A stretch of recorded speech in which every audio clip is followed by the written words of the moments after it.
మనకు చిన్నప్పటి నుండి ఎగ్జామ్స్ అంటే భయం. 10th క్లాస్ వచ్చాక ఇంకా భయం. ఎందుకంటే ఎగ్జామ్స్‌లో ఫెయిల్ అయినా, మార్క్స్ తక్కువగా వచ్చినా మన లైఫ్ వేస్ట్ అని ఈ సొసైటీ, స్కూల్స్, ఫ్యామిలీ మన మైండ్‌ని తయారు చేశారు. మరి అలా అయితే పాస్ అయిన వారు, ఫస్ట్ వచ్చిన వారు లైఫ్‌లో సెటిల్ అయ్యారా? ఓకే, చూద్దాం. నా లైఫ్‌లో జరిగిన స్టోరీ చెప్తా విను. మా 10th క్లాస్‌లో 23 మంది. అందులో 22 మంది పాస్, ఒక్కడు మాత్రం ఫెయిల్.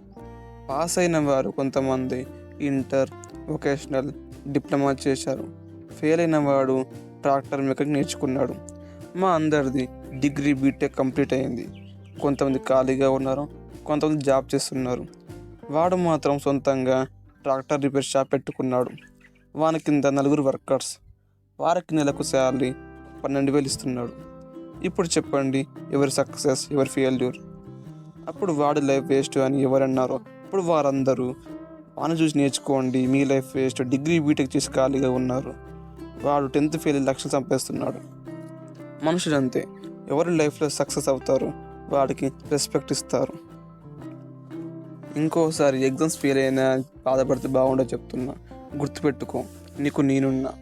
సబ్స్క్రైబ్ చేయి, ఈ వీడియో తీసింది నీకోసమే.